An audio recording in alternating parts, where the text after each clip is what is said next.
Bueno, veo que se están sumando ya los participantes. Bienvenidos a todos y todas. Me alegra un montón de poder estar moderando esta sesión. Vamos a esperar unos segundos más que se terminen de sumar todo el mundo. Sé que en Argentina hay una tormenta horrible, así que es probable que muchas personas no tengan internet, pero por suerte estamos grabando toda la presentación, así que no se preocupen. Quienes no lo puedan ver o en el medio se corte el internet, lo van a poder ver más tarde en nuestras redes sociales. Siguen sumándose los participantes, así que nuevamente les damos la bienvenida y lentamente vamos a empezar con este seminario. Primero que nada, queremos agradecer a nuestros patrocinadores, gracias a quienes, con todo su apoyo, nos permiten realizar estos seminarios anuales que, de parte de la Sociedad de Científicos de Humedales, en el capítulo Latinoamérica, estamos trabajando arduamente para poder ofrecer de forma gratuita en español y disponible para todo público estos seminarios. Así que muchas gracias a Tiles Environmental, David Mitigation y EcoBot.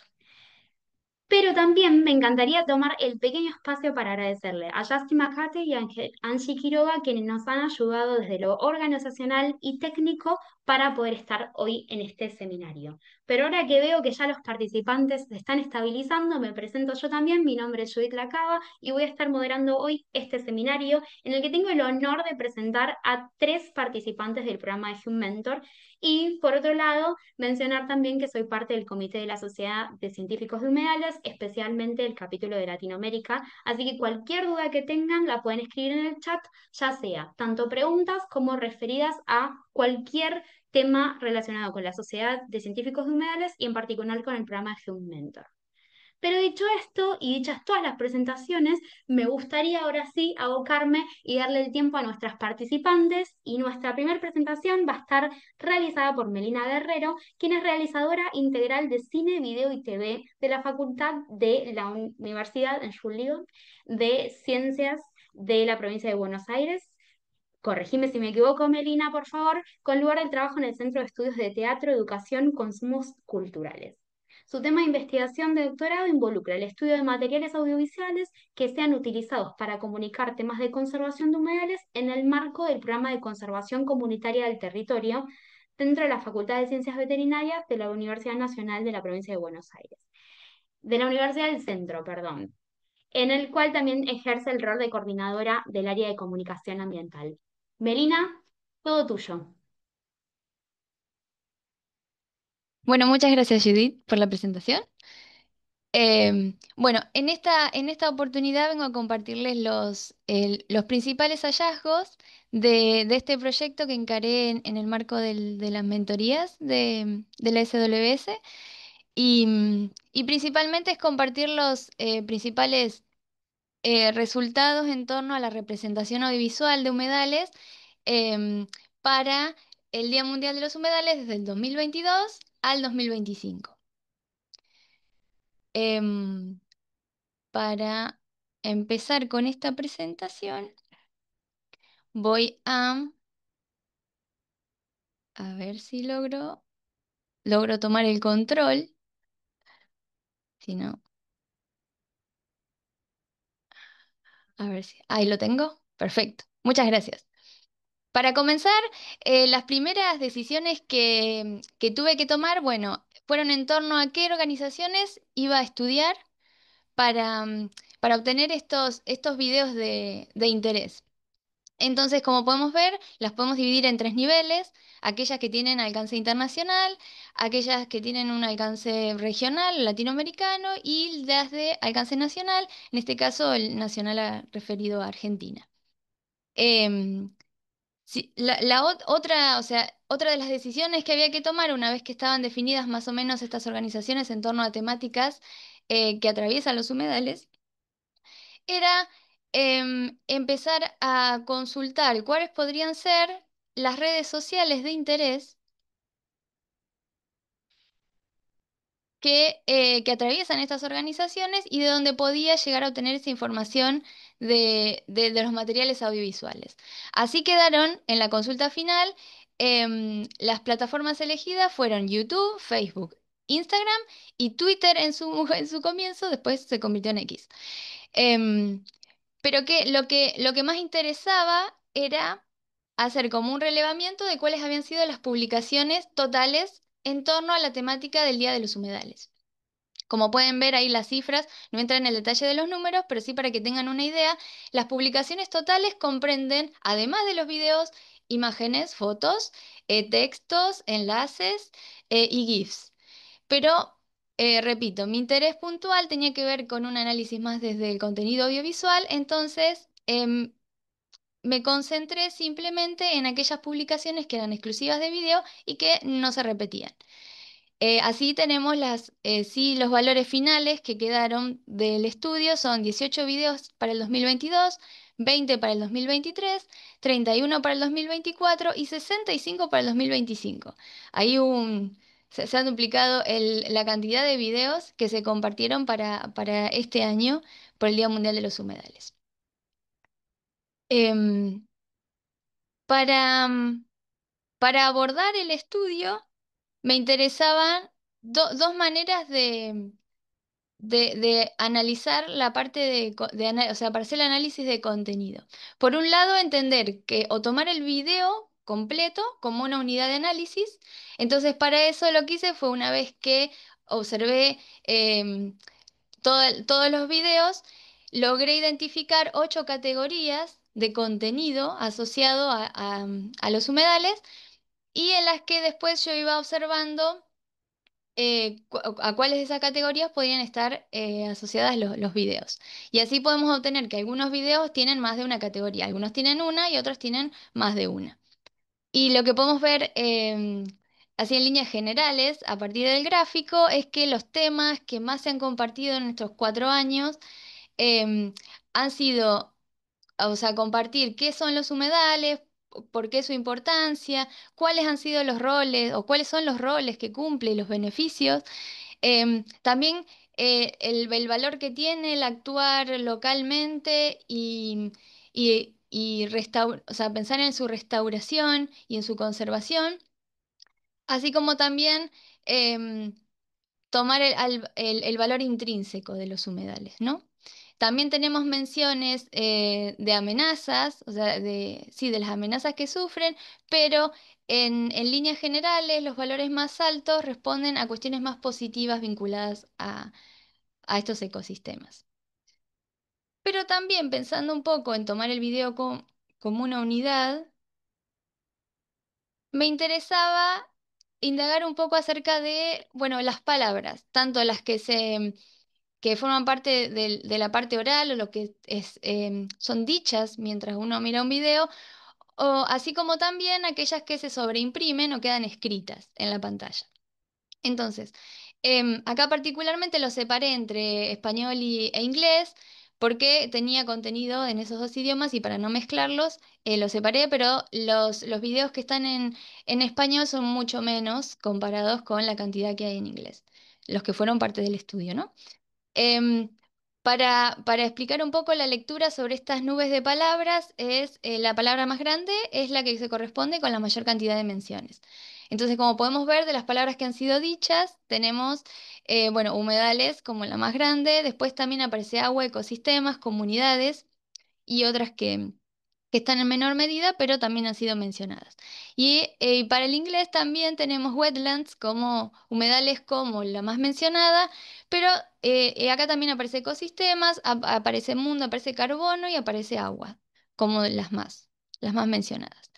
Y en torno a lo escrito, podemos observar también que, bueno, lógicamente la palabra más mencionada va a ser humedales y wetlands en el caso de los videos en inglés. Y tenemos algo mundial. Aparece Argentina en el caso de las escritas en español. Les recuerdo que había mayor cantidad de organizaciones nacionales como parte del estudio. Bueno, y mundo, humedal en singular, especies, carbono también aparecen dentro de los videos que están en inglés. Así que bien, esto como uno de los abordajes con respecto al análisis de contenido que me interesaba en líneas generales, tomando al video como una unidad de análisis. Pero también me interesaba entrar un poco más, o sea, profundizar un poco más y en vez de tomar al video como unidad de análisis, pensé en ¿Por qué no el plano? El plano como una porción de espacio-tiempo dentro del video. Entonces al video lo podemos dividir en planos y les recuerdo acá, bueno, las cifras que aparecen acá como cantidad total de planos. Les recuerdo que para el 2022 había, como parte del estudio había 18 videos, para el 23 20 videos, para el 24 31 y para el 25 65. Lógicamente van a ver una diferencia. Hay algunos videos que son de un solo plano, porque a veces son una persona hablando y es un solo plano, pero en líneas generales se respeta un poco la proporción de cuanto más videos, más cantidad de planos, en líneas generales. Lo que... Ah, se me pasó. Uy, disculpen que me faltó una parte explicarles. A ver, ahí.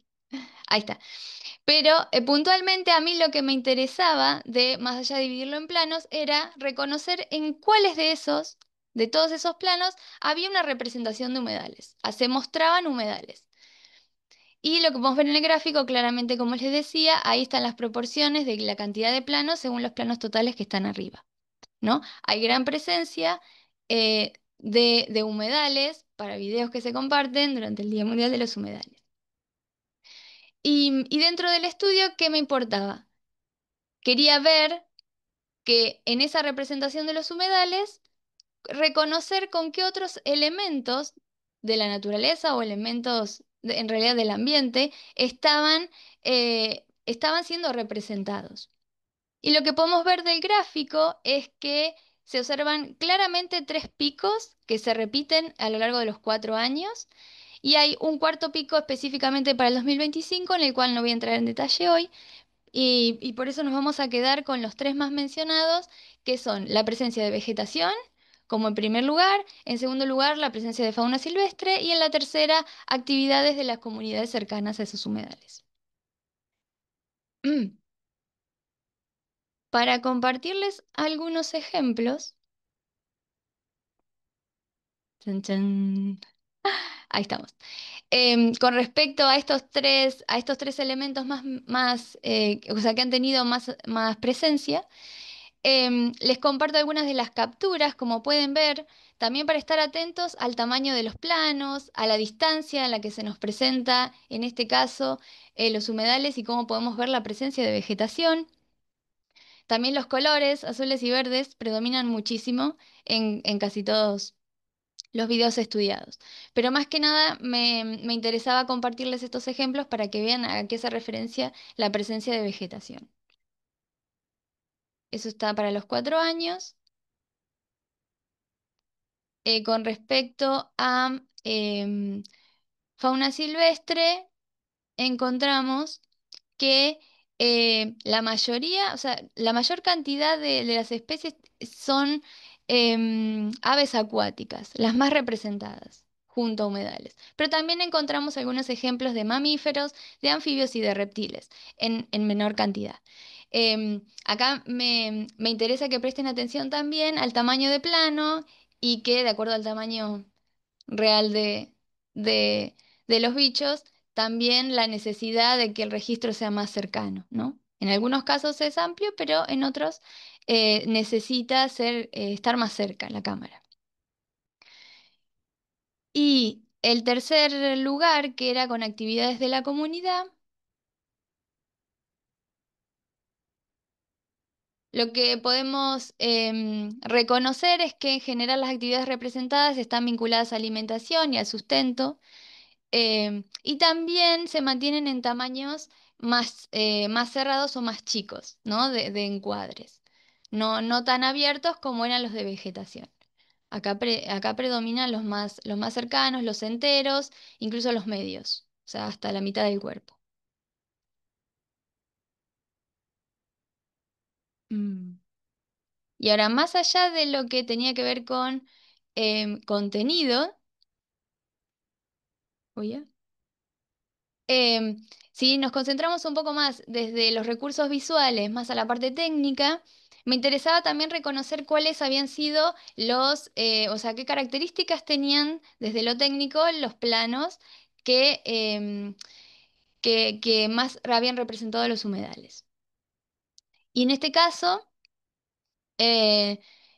los resultados nos dicen que estos tamaños de plano que estamos viendo acá en pantalla, que son abiertos, que simulan, bueno, son como registrados con dron, pero son por una angulación, tienen una angulación picada, son muy abiertos, son planos muy generales que nos permiten ver las dimensiones o por lo menos hacernos una idea de las grandes dimensiones de los humedales que han sido representados ahí.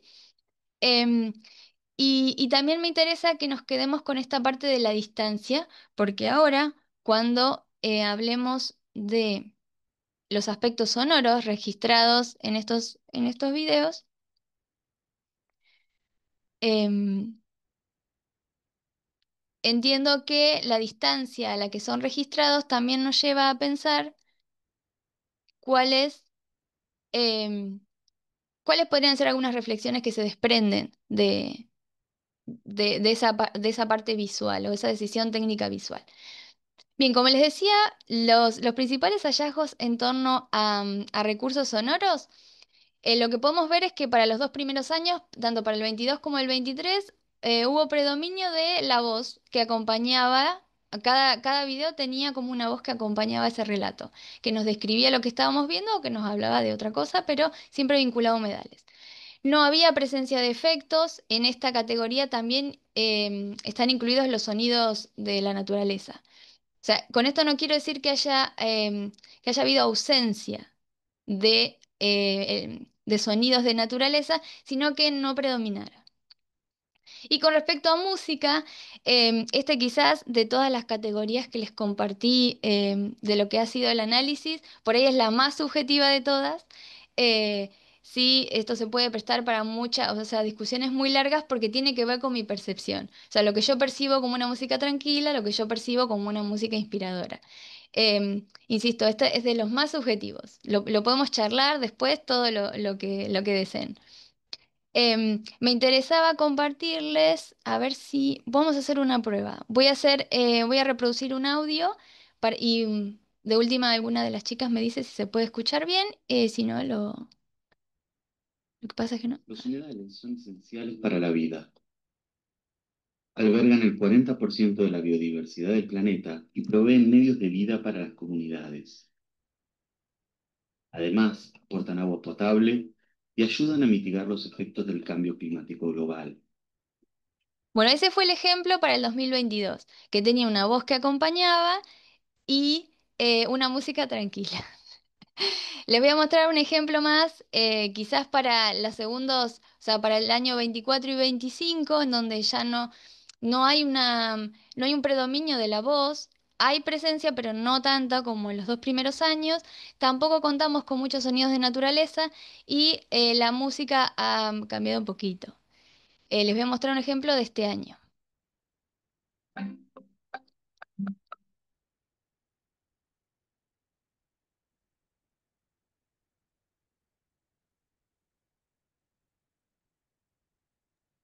Melina, yo particularmente no lo escucho, no sé si el resto de los participantes por ahí lo puede oír, pero quizás lo puedes volver a repetir. Sí,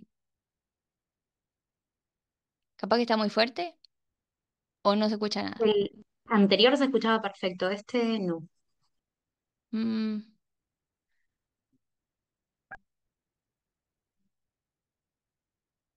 ¿No? Debe ser. Mm, Capaz que es porque me está pidiendo una configuración de audio particular porque reconoció que hay música. Si no, Puede no hay ser. problema. No hay problema, va a quedar como a disposición. Después podemos verlo, escucharlo. Más adelante no hay ningún problema. Em, entonces, bueno, era principalmente volviendo un poco a esto de recuperar los tamaños de plano que habían sido más, o sea, los que habían tenido más presencia, que eran estos alejados como de dron. se me cruzó por la cabeza pensar que quizás la ausencia de tanto sonido de naturaleza podría ser porque la distancia es mucha para darle cierto realismo a los registros que estamos viendo, ¿no? Dentro de las imágenes.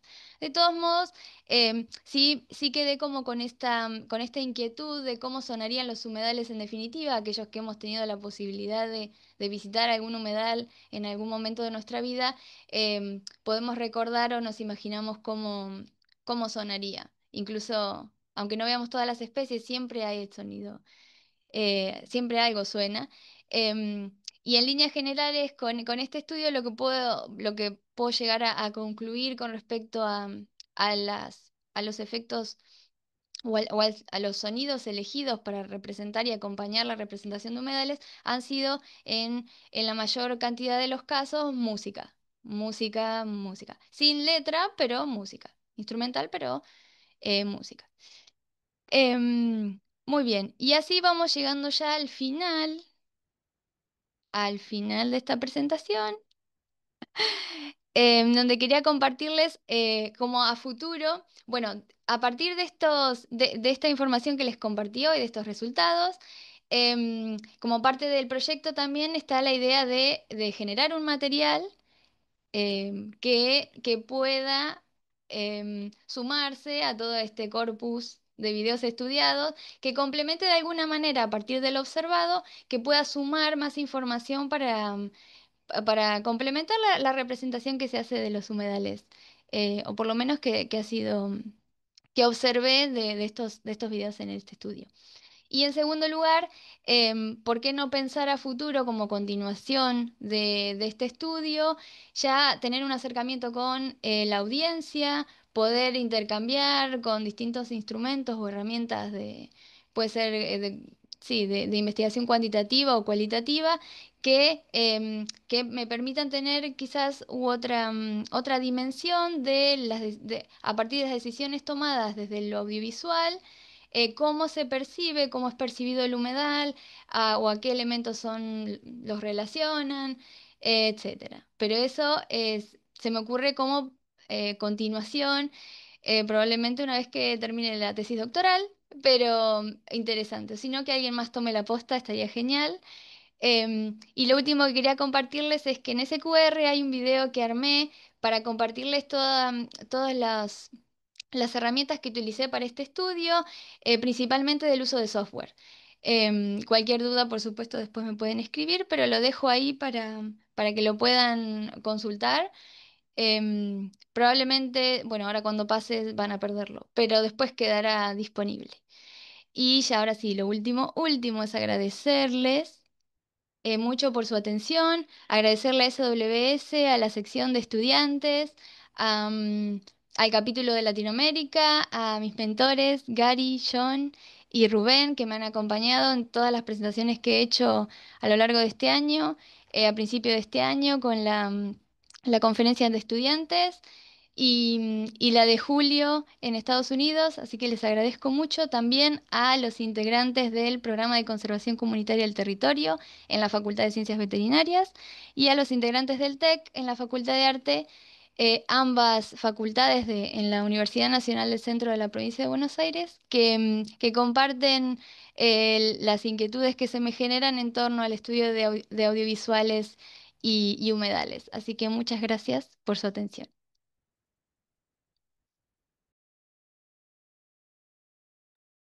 Muchísimas gracias, Melina, por tu presentación.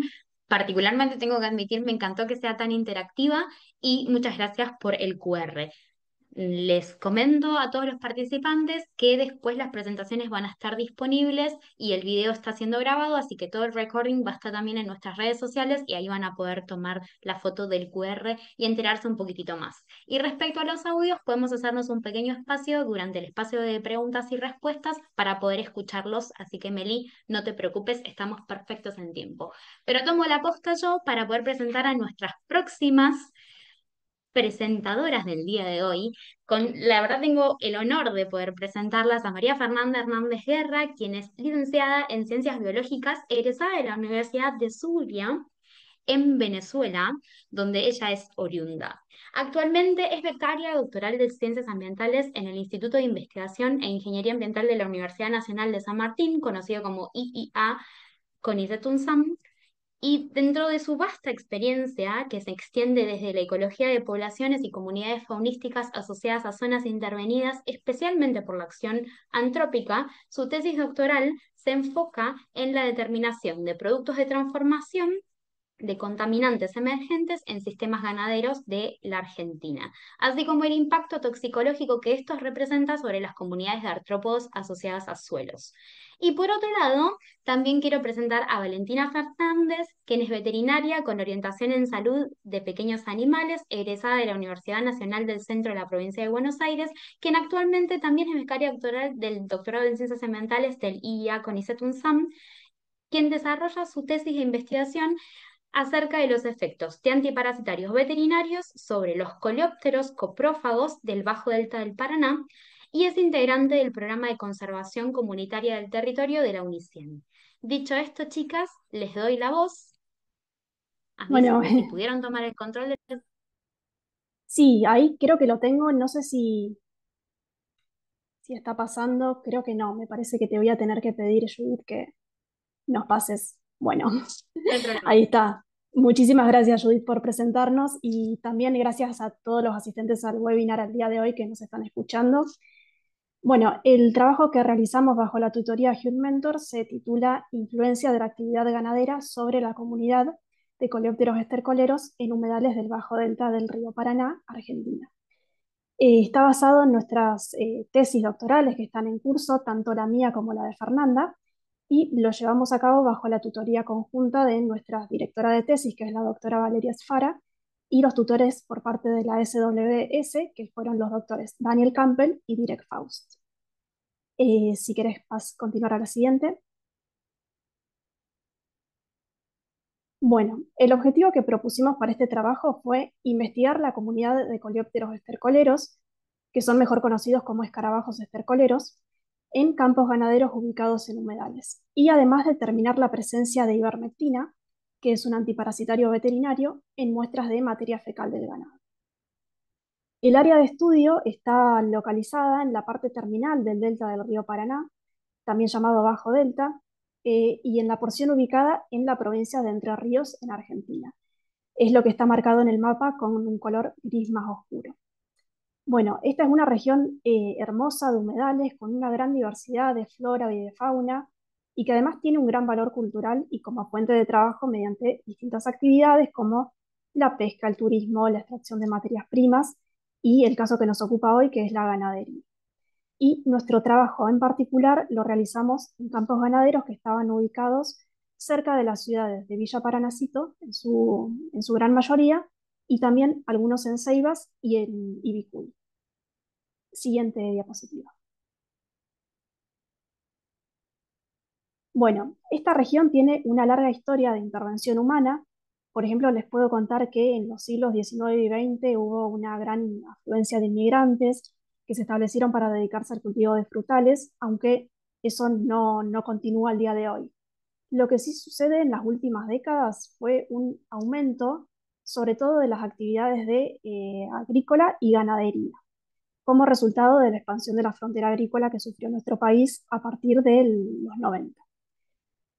Ahora bien, para criar ganado de manera permanente en esta región de humedales es necesario manejar los cursos de agua, dado que es una zona con inundaciones periódicas. Y esto se hace mediante la construcción de estructuras que influyen en el régimen hidrológico del río Paraná. Por ejemplo, tenemos a los diques en la imagen de la izquierda de la pantalla, que son construcciones que se hacen con maquinaria especializada, que pueden tener varios metros de altura y cuya función es impedir el ingreso del agua al campo. Otra construcción son los terraplenes, que son un poco más bajos, más o menos 1 metro de altura. Se utilizan también para circular como caminos dentro de los campos y pueden impedir el ingreso de agua, pero obviamente no frenan inundaciones grandes. Y por último, en el lado derecho, la imagen de la derecha, son los canales, cuya función es justamente canalizar el ingreso o la salida del agua, o sea, le dan curso al agua, pero no impiden el ingreso o egreso de los campos. Lo que se suele hacer con los canales es colocarles compuertas para permitir un mayor o menor ingreso de agua al campo. Pero bueno, todas estas estructuras en mayor o menor medida van a modificar el régimen hidrológico natural del campo en particular y de los campos de alrededor también. Siguiente diapositiva. Bueno, y por otro lado, una cuestión que también implica la cría de ganado, no solo en el delta, sino en otros sitios, pero en este sitio de humedales es particularmente riesgoso, el mal uso de antiparasitarios veterinarios, y entre ellos la ivermectina. La ivermectina es un fármaco que es muy eficaz, es fácil de conseguir, es barato, es fácil de aplicar, pero que también tiene riesgos ambientales. Y en nuestro caso, lo que nos ocupa es que tiene una acción insecticida que es muy potente, o sea, intoxica o mata a los escarabajos estercoleros. Y además, como se elimina por la materia fecal del ganado en gran cantidad y prácticamente sin transformar, cuando los escarabajos estercoleros comen esa materia fecal, van a sufrir efectos tóxicos, como dije, incluyendo la muerte. Ahora bien, sabemos que los escarabajos estercoleros tienen un rol importante en degradar ese estiércol, por lo que si están intoxicados o están muertos, va a haber una menor descomposición de materia orgánica. Esto a su vez va a tener impactos en el ciclo de nutrientes, va a alterar la estructura del suelo y a largo plazo vamos a tener una pérdida de fertilidad y menor productividad de pasturas. Además, si la materia fecal del ganado no se degrada, permanece en el campo, termina siendo una fuente de parásitos para el ganado que va a necesitar posteriormente ivermectina para combatirlos. Entonces, bueno, se termina generando un ciclo vicioso de daños ambientales y mayor necesidad de insumos. Y solo para mencionarlo, la ivermectina también podría tener efectos tóxicos sobre animales como los anfibios, los peces y las aves que se alimentan de ellos, lo cual también tiene que tenerse en cuenta en los estudios ambientales y de impacto. Bueno, siguiente diapositiva. Bueno, ahora sí, pasando a la parte metodológica, lo que hicimos en nuestro trabajo fue diferenciar los campos según el manejo hidrológico, de acuerdo a las estructuras que les mencioné anteriormente. Trabajamos en 6 campos, 3 fueron de bajo manejo hidrológico, los otros 3 fueron clasificados como alto manejo, y también los diferenciamos según si habían aplicado ivermectina al ganado en los 60 días previos al muestreo o si no habían aplicado durante ese lapso. En cada uno de los campos recolectamos 10 muestras de estiércol, una vez por estación a lo largo del año, y en el laboratorio separamos e identificamos a los coleópteros con la ayuda también de mi codirectora de tesis, la doctora Nalia Nani, que nos guió toda en esta parte del análisis taxonómico y funcional.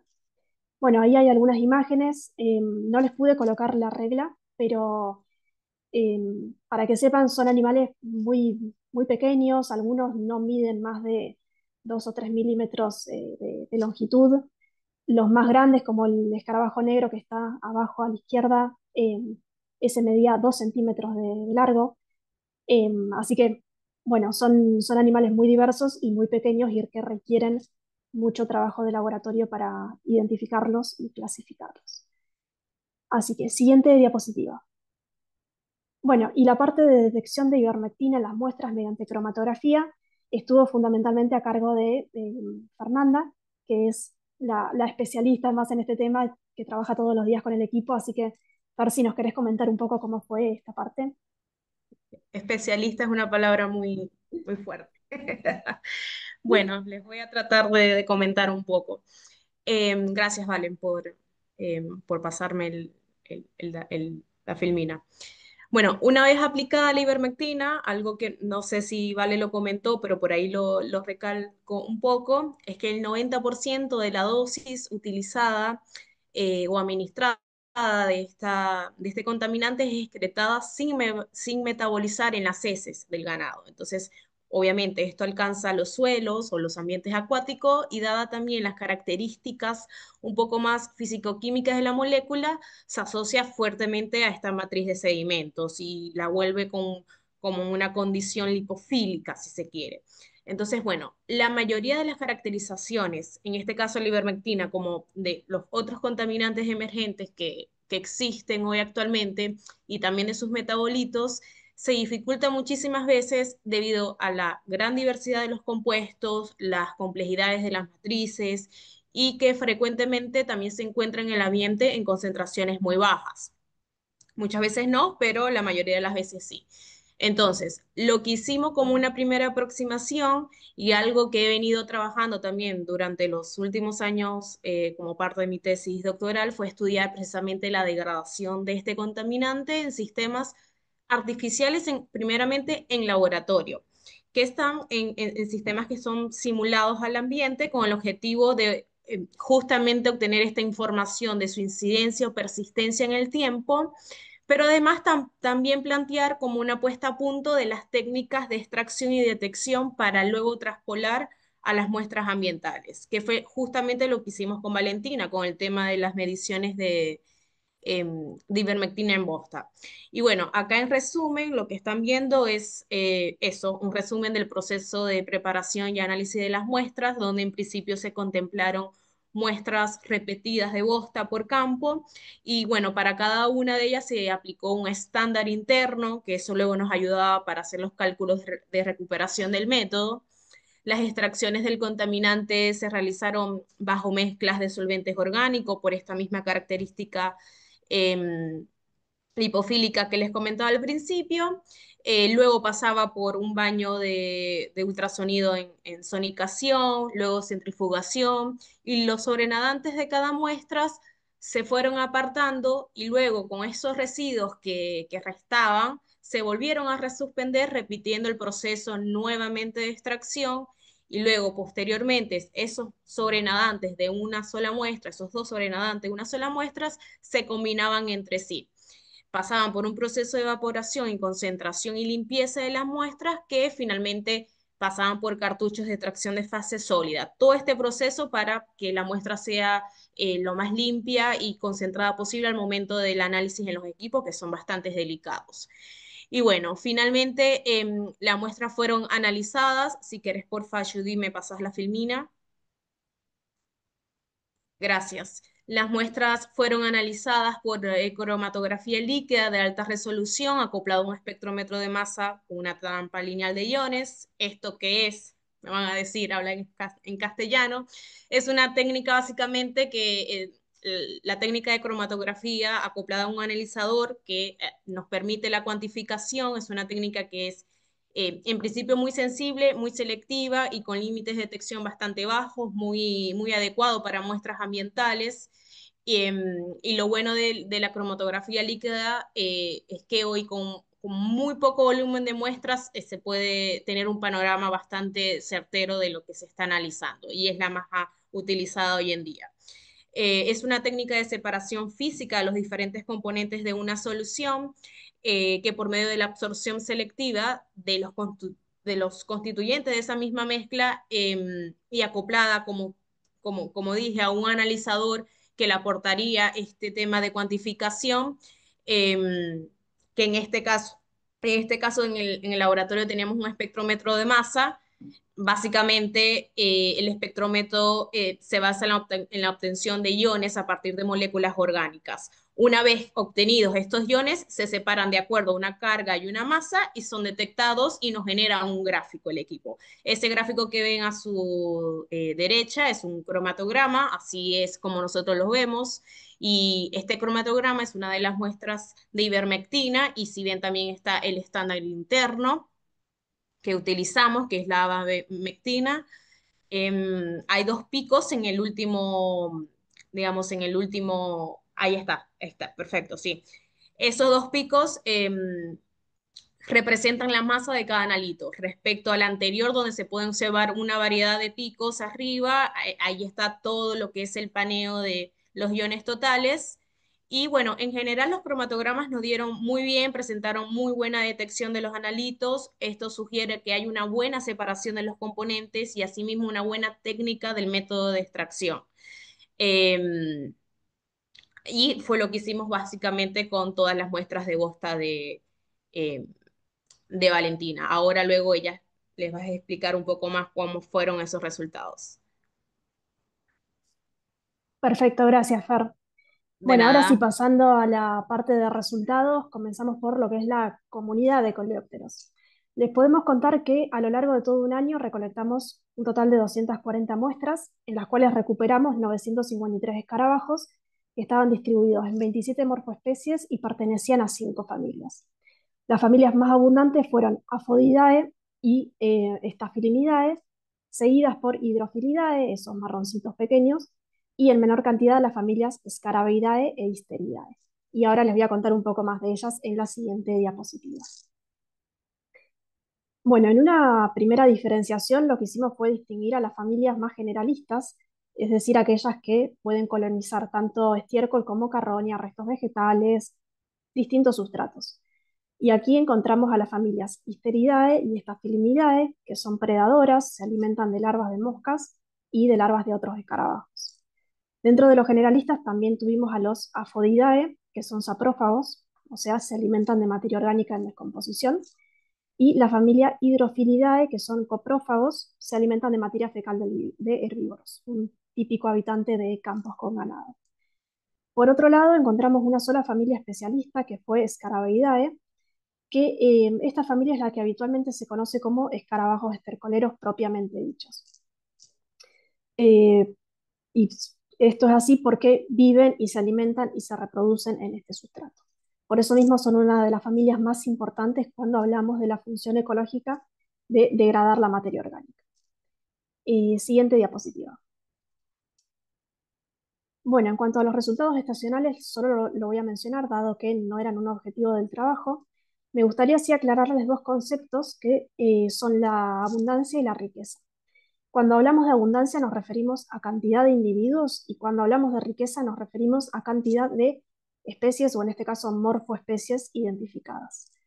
Entonces, tanto para la abundancia de individuos como para la riqueza de morfoespecies, los hallazgos estacionales tuvieron patrones parecidos, o sea, tuvieron aumentos en primavera y verano, disminución en otoño y valores mínimos en invierno. Y este hallazgo es esperable, dado que los ciclos de vida del insecto están muy condicionados por las temperaturas y las horas de luz. Siguiente diapositiva. Y ahora sí, el objetivo de nuestro trabajo en relación al manejo hidrológico, encontramos una abundancia de escarabajos bastante mayor para los campos con bajo manejo, que fueron 600 individuos, mientras que en el alto manejo la abundancia fue cerca de la mitad, de 353 individuos. Este resultado podría deberse a que los campos con menor intervención ofrecerían más diversidad de ambientes y de recursos para los escarabajos, comparando con los campos más manejados que suelen tener un paisaje más homogéneo, con menos diversidad de ambientes. Hay que también tener en cuenta que en nuestro muestreo hubo una sequía muy fuerte, por lo que estos resultados también podrían indicar que los ambientes menos modificados estarían sirviendo de refugio a los escarabajos frente a condiciones ambientales adversas. Y por otro lado, lo que es la falta de diferencia entre las riquezas de morfoespecies, si vemos ahí 24 versus 21, podría estar relacionada con el hecho de que la riqueza varía con menor magnitud que la abundancia cuando los ambientes están en situación de sequía, que es algo que encontramos mencionado en otras investigaciones en otros sitios de humedales también con insectos. Siguiente diapositiva. En cuanto a la aplicación de ivermectina al ganado, hay que tener en cuenta que cada productor desparasita según su conveniencia y de manera estacional, por lo que al momento de hacer el muestreo lo que hicimos fue diferenciar los campos que habían aplicado este fármaco en los 60 días previos de los que no lo habían hecho, como ya les había comentado. Entonces, del total de 24 muestreos, de 6 campos por 4 estaciones, identificamos 11 muestreos con aplicación de ivermectina y 13 sin ivermectina. Siguiente. Bueno, y vimos que no hubo grandes diferencias en relación a la abundancia y riqueza comparando con la aplicación de ivermectina. Y esto en principio fue inesperado porque sabemos el efecto insecticida que tiene este fármaco, pero esto podría estar relacionado con diferentes susceptibilidades por parte de las distintas familias. De hecho, vemos que la familia que disminuyó más con ivermectina fue Aphodidae, que es la primera barrita, y esto tiene sentido porque los afodios viven y se reproducen dentro del estiércol, por lo que entonces estarían más expuestos a la ivermectina durante toda su vida. Las familias Staphylinidae e Histeridae, por el contrario, tuvieron mayor abundancia en los muestreos con ivermectina, pero recordemos que esas familias son predadoras, o sea, no van a comer directamente el estiércol, por lo que en un principio estarían un poco menos expuestas. Además, otra cuestión que tienen estas familias es que hacen sus nidos en el suelo, por debajo de la materia fecal del ganado, por lo que entonces sus larvas estarían menos expuestas a la ivermectina y esto les daría una ventaja adaptativa. Por eso es posible que al analizar los conteos totales no veamos diferencias, pero que sí las vayamos encontrando cuando vemos cómo responde cada una de las familias por separado. Siguiente diapo.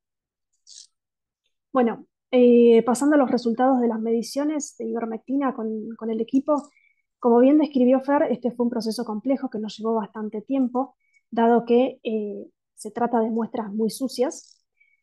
Pero bueno, del total de muestras que analizamos, solo en 33 encontramos ivermectina detectable y cuantificable.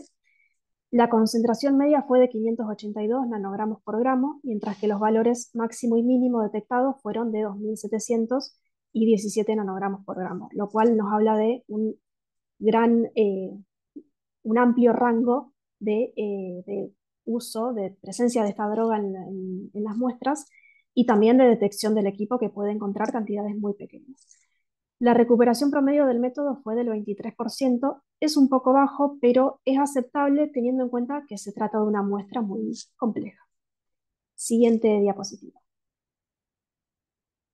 Bueno, y cuando comparamos las concentraciones de ivermectina detectadas a lo largo de las estaciones, vimos que hay cierto patrón estacional que estaría reflejando los momentos del año cuando se desparasita a las vacas.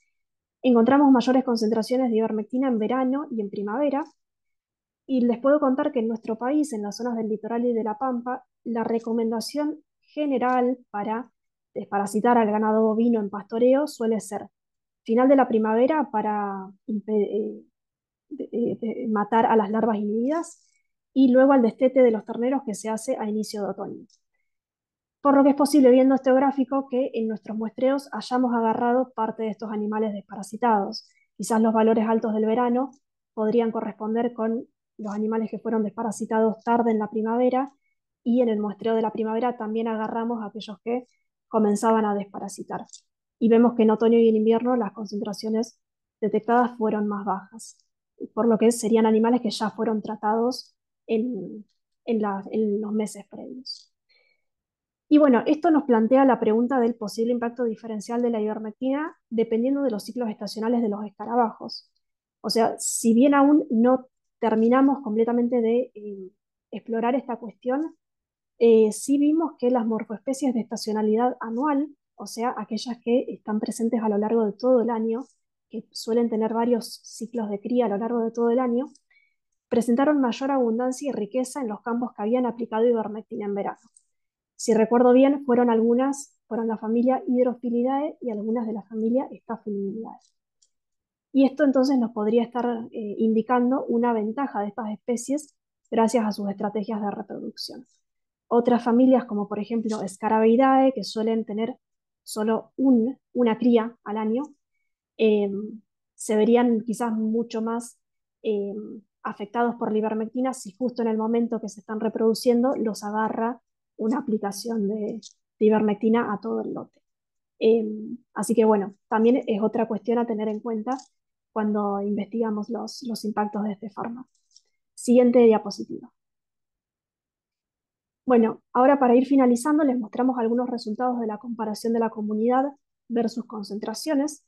Y acá encontramos que tanto para la abundancia de individuos como para la riqueza de especies hubo una disminución muy marcada y en todas las familias, o considerando todos los conteos totales de escarabajos. Sin embargo, la disminución más pronunciada fue en la familia Aphodidae, que como ya les conté, eh, podría ser más susceptible a este fármaco dado su fisiología de que viven y crían en el mismo sustrato, en la bosta, no en el suelo. Y bueno, la importancia que tiene esto es la disminución de los grupos funcionales especializados, va a llevar a una pérdida de esos servicios ecosistémicos asociados que los escarabajos prestan, los cuales a su vez son necesarios para una producción ganadera sustentable ambientalmente y que no dependa tanto del uso de fármacos. Por eso es que remarcamos la importancia de conservar la biodiversidad en el delta. Siguiente diapositiva. Bueno, ahora sí, solo para mencionar, parte de estos resultados los comunicamos en un póster en la segunda conferencia anual virtual de estudiantes de la SWS, que nuestros tutores de HumeMentor amablemente cubrieron los costos para que podamos participar. Y además el mes pasado enviamos un manuscrito que aborda estos mismos temas que les estuve contando, del cual esperamos tener noticias pronto. Siguiente diapositiva. Bueno, entonces para cerrar, en resumen, lo que quiero que se lleven de esta charla es que con nuestro trabajo pudimos poner de manifiesto los impactos de las prácticas de manejo ganadero en las comunidades de escarabajos estercoleros y destacamos su valor como indicadores.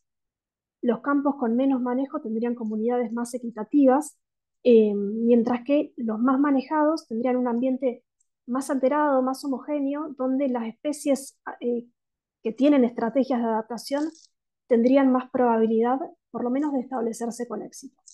Siguiente diapositiva. Bueno, también destacamos que es muy útil complementar los relevamientos a campo con técnicas analíticas de laboratorio, dado que nos permiten tener un resultado más completo de lo que está sucediendo en el área de estudio, o sea, ambos relevamientos se complementan entre sí y si uno tiene la posibilidad de hacer análisis en laboratorio, siempre es útil aprovecharlos. Nuestros resultados sugieren un efecto diferencial de la ivermectina sobre la comunidad, con impactos distintos según hablemos de especialistas y residentes del estiércol versus los depredadores. Y por último, reiteramos que la disminución de los grupos funcionales especializados implica una reducción en la descomposición de este estiércol y en el ciclo de nutrientes del suelo, y por ende en el crecimiento de las pasturas, que son necesarios para la producción ganadera, por lo que en este contexto es esencial promover prácticas que sean adaptadas a las dinámicas específicas del humedal del Delta del Paraná y su biodiversidad asociada. Siguiente diapo, creo que ya terminamos. Bueno, muchas gracias por habernos escuchado. Aprovecho a agradecer de nuevo a nuestras directoras, codirectoras de tesis, a nuestro lugar de trabajo en la Universidad Nacional de San Martín y a la Sociedad de Científicos de Humedales por beneficiarnos con la mentoría HumeMentor, que nos sirvió un montón, aprendimos muchísimo y agradecemos que también nos den estos espacios para dar a conocer nuestro trabajo. Así que bueno, les quedan nuestros correos por cualquier cuestión y escuchamos comentarios o preguntas o lo que quieran. Nosotros tenemos que agradecerles a ustedes. Muchísimas gracias, chicas, por haber participado del programa y por sobre todo por tomarse el tiempo hoy para contarnos todos sus resultados. Como dijo Valentina, y retomo esto, están los mails de las chicas que hoy estuvieron haciendo sus presentaciones para que después puedan contactarlos en caso de que no alcancemos con el tiempo a responder todas las preguntas que nos estuvieron haciendo. Respecto a eso, y solamente por una cuestión de orden, empezaremos con las preguntas para Meli y después tenemos también algunas preguntas para Valen y Fernanda. Pero nuevamente, muchísimas gracias por la presentación y les pedimos disculpas a las participantes por los problemas técnicos, pero lo pudimos resolver, que eso es lo más importante. Dicho sea, Meli, tengo una pregunta para vos. Primero y principal, un comentario en el que denotan todo el hermoso trabajo que has hecho y lo muy bonito que está la presentación. Y después leo la pregunta del público. Si pudiste notar alguna diferencia entre la presentación nacional de Argentina en relación con las presentaciones regionales o internacionales. Y si ese es el caso, si pensás que hay diferencias más grandes entre las presentaciones de Argentina contra otros países de Latinoamérica como Colombia, Perú, México. Ujú. Qué interesante la pregunta. La verdad es que no tengo presente ese dato porque no está como parte de las consultas realizadas.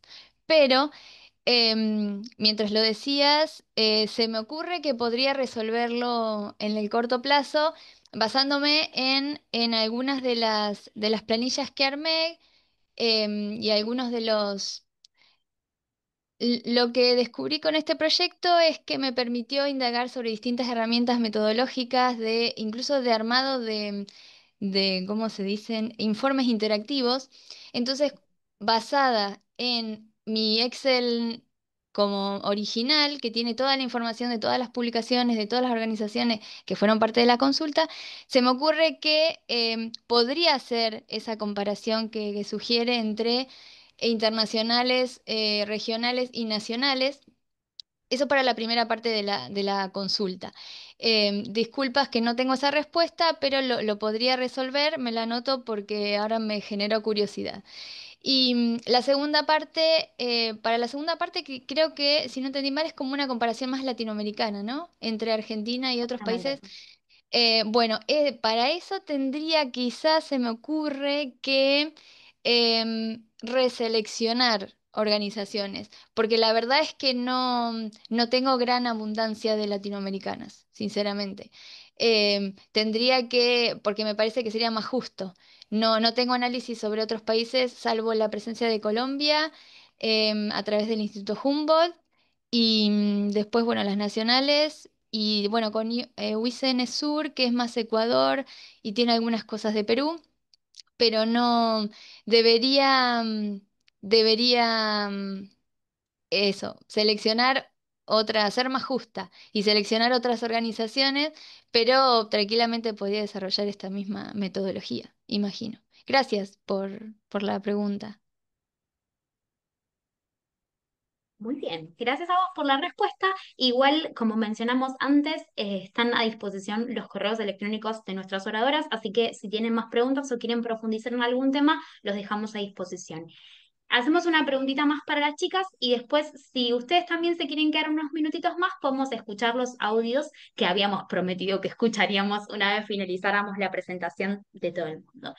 Tuvimos varias preguntas para ustedes, chicas, y la voy a hacer un poco general y ustedes después se lo parten un poquitito para responder, porque en realidad la inquietud más grande tiene que ver con los desafíos que se encontraron a la hora de hacer estos muestreos en campo y cómo medirlos en el laboratorio, que creo que es una pregunta que nos interpela a todos, porque cuando vemos esas muestras con color verde, marrón y decimos, wow, ¿cuántos pigmentos hay ahí adentro? ¿Cómo será que podemos resolver esas cuestiones? Y en particular para Valentina, y teniendo en cuenta tu desarrollo, todo tu trabajo como veterinaria, me gustaría si podés también contarnos un poquitito cuáles son esas buenas prácticas de manejo que podríamos tener a la hora de trabajar con ganado en relación con el uso de antiparasitarios para tratar de abordar siempre los temas de las medidas de prevención, ¿no? Que es un poco lo que cualquier investigador en este área intenta hacer al hablar de contaminación ambiental. Les doy la palabra, Bueno, ¿querés que comience por la primera pregunta de con los desafíos? por Eh, supuesto. bueno, a ver, trabajar en el campo obviamente siempre es súper desafiante y más en sitios de humedales donde sabemos que muchas veces estamos lejos de las ciudades, de los buenos accesos a los campos, las buenas rutas. Son todas cuestiones que uno aprende, bueno, cuando va al campo y se encuentra con, con eso, ¿no? Em, pero bueno, en nuestro caso particular, como dije, hicimos nuestro muestreo durante una etapa de sequía muy fuerte, entonces todas esas cuestiones de falta de acceso a los campos no las tuvimos, lamentablemente por una cuestión de un daño ambiental que está sucediendo en estos lugares, que obviamente para el ambiente no es bueno. A nosotras nos facilitó muchísimo el acceso a los campos, pero sabemos que normalmente no es así como son los humedales. Eh, y obviamente otra cuestión que también tuvimos, que fue un desafío para trabajar con estas muestras, fue la falta de información que había sobre muchas de las familias o de las especies de los escarabajos. Eh, Tengo que resaltar que, por lo menos la información que nosotros tenemos disponible, no ha habido otros relevamientos de escarabajos estercoleros en estas zonas puntuales del Delta del Paraná. Sí contamos con trabajos previos, por ejemplo, los de mi codirectora, que hizo trabajos en el área de islas del Delta, y con la cual me pudo ayudar, ya que había algunas familias que teníamos en común, pero bueno, hubo muchas otras que no las conocíamos y bueno, fue sentarnos horas en el laboratorio en la lupa eh, a ver y a buscar información. Y bueno, creo que eso también es un aprendizaje en general de la investigación, de que eh, uno no necesita tener todas las respuestas o ser especialista en todo. Eh, También puede pedir ayuda a quienes conocen los temas y es muy válido y es muy útil cuando nos complementamos así y definitivamente aprendemos todos. Eh, y la otra pregunta era de las recomendaciones para eh, Desde tu rol como veterinaria, que Cierto. por ahí nos podés contar un poquitito mejor o con más experiencia todavía que muchos otros de nosotros, ¿qué prácticas preventivas podríamos llegar a incluir para no tener que llegar a este punto en el que ya no hay retorno? Totalmente, sí, sí. Lo que a mí siempre me interesa destacar es que no es que uno esté completamente en contra del uso de la ivermectina o de los antiparasitarios en general. Al contrario, la ivermectina es muy eficaz cuando es bien usada, cuando es bien aplicada. El problema de parásitos es un problema enorme que implica un montón de gastos para los productores en kilos de carne que se pierden, que son en definitiva kilos de alimento. Entonces, no es que decimos no apliquen ivermectina. Sí se aplica tiene que ser con calendarios en los momentos en los que hay más riesgo epidemiológico, por ejemplo, frente a estaciones donde ha llovido mucho, dado que la humedad favorece el desarrollo de los parásitos de las larvas en el pasto y en las bostas. También desparasitando solo a las categorías de animales que de verdad lo requieran, o sea, estamos hablando de los terneros al destete, es útil desparasitar. Cuando traemos animales nuevos al campo también, por ejemplo, durante el periodo de recría o engorde, también para asegurarnos que esos animales estén ganando peso. Pero no tiene sentido desparasitar a todo el lote, a las vacas, a los toros, a los terneros, todos juntos, eh, sin, sin hacer, bueno, una cuestión de decir, vamos por las categorías más susceptibles y que realmente lo necesitan. Y obviamente también está bueno que complementen siempre con la consulta al profesional veterinario de confianza, el cual los puede asesorar y puede hacer análisis que son muy sencillos, que se llaman conteo de huevos en materia fecal, eh, y que de manera muy rápida les puede avisar si es necesario o no desparasitar a todo el lote, a solo algunos animales, eh, bueno, y es algo también bastante económico de hacer, así que teniendo esas herramientas de diagnóstico, sería útil aprovecharlas en vez de desparasitar porque sí. Es mi opinión como veterinaria. Me parece una opinión súper válida. Muchísimas gracias y bueno, le damos la palabra a Fer para que nos cuente un poquito esos desafíos que encontraste a la hora de analizar las muestras que venían del campo en el laboratorio. Quizás podés darnos un poco más de luz a todos aquellos que hemos pasado también horas en el laboratorio intentando descifrar cómo funcionan las cosas. Sí, no sé si mucha luz. No, mira, realmente cuando discutía esto, cuando nos surgió esta pregunta de la tesis de Valen, em, realmente parte de mi tesis era analizar cómo se degrada la ivermectina en sistemas artificiales en el laboratorio. Por supuesto, un sustrato mucho más limpio, no era bosta porque trabajaba yo específicamente con suelos, pero digamos que estuve como 2 años haciendo ensayos preliminares y nada, no hay poca información en papers de los métodos de extracción y de cuantificación, identificación. Pero sí, nos costó mucho adaptarlos, tener muy buenas recuperaciones, porque también era un tema eso, pero digamos que ya cuando empezamos a analizar las muestras de Vale, ya yo tenía como algo, digamos, estandarizado para eso, lo cual ayudó muchísimo. Sin embargo, bueno, hay cuestiones también del tipo de matriz. Yo trabajaba con matriz nada más de suelo, había que adaptarlo a la matriz de la bosta, que aparte tiene un montón de clorofila, que tienen unos pesos muy similares al peso molecular de la ivermectina, entonces habían que hacer ajustes analíticos con el equipo. Y bueno, cabe destacar que aunque suene bastante engorroso, siempre hemos tenido mucho apoyo a nivel institucional.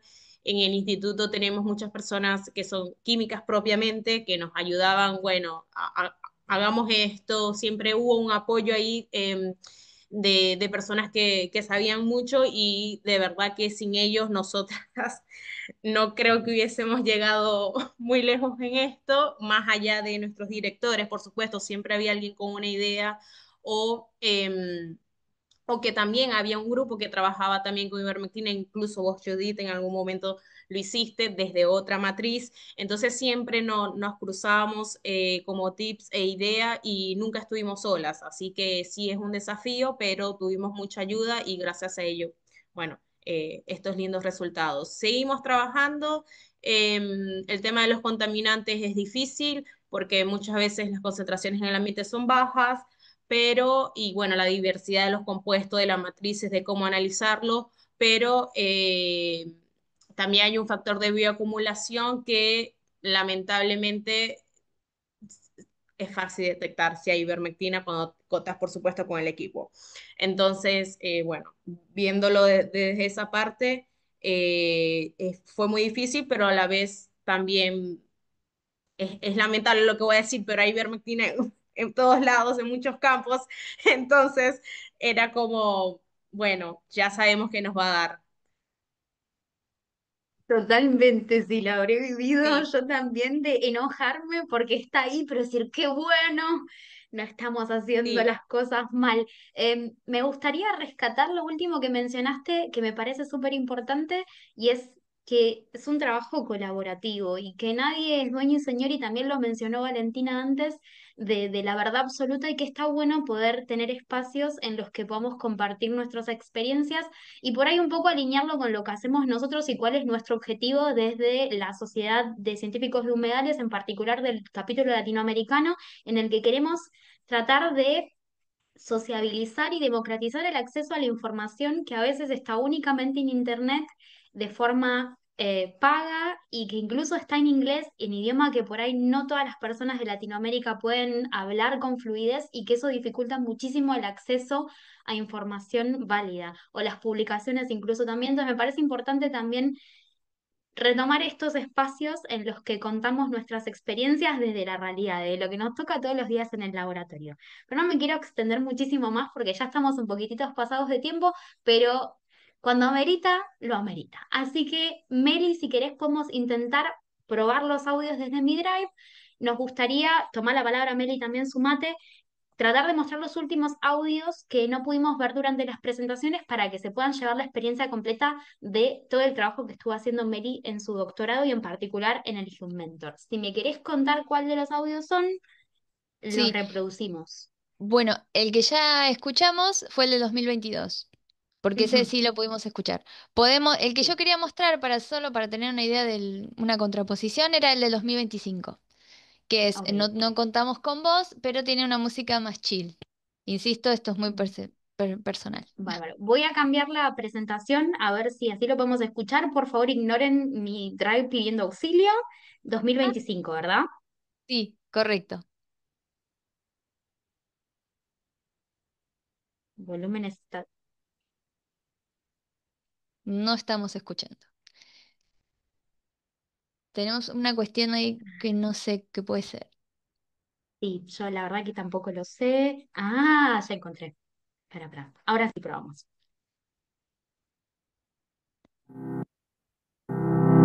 Perfecto.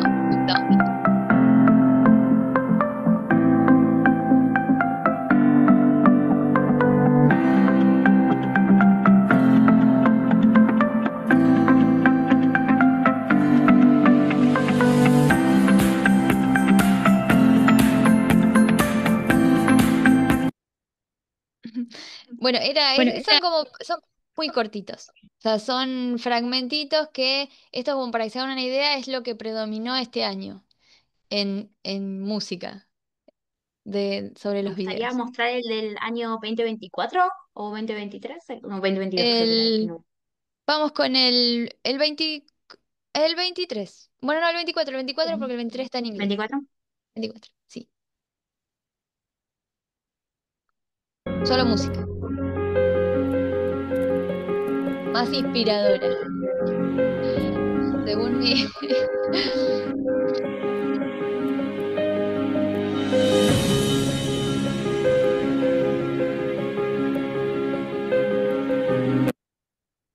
Los humedales se Bárbaro, vuelven mira. majestuosos. Totalmente. Con Es, esta música inspiradora, seguimos ahí está, adelante en la muchas presentación. gracias. Sí, Muchas no, por gracias. favor. Un placer. Y bueno, para ir cerrando, primero agradecerles estos 10 minutos extra, en especial a Justin que está ahí esperándonos, también para poder terminar la sesión y comentarles que tenemos próximos seminarios que se van a dar, en este caso, tanto en octubre como en noviembre, son en inglés. Están invitados e invitadas a sumarse. También son gratuitos, solamente deben registrarse en nuestra página oficial sws.org. Ahí van a encontrar todos los registros. También para los próximos seminarios en español, que el que viene va a ser en diciembre. La fecha y el tema todavía lo estamos trabajando, pero pronto tendremos información.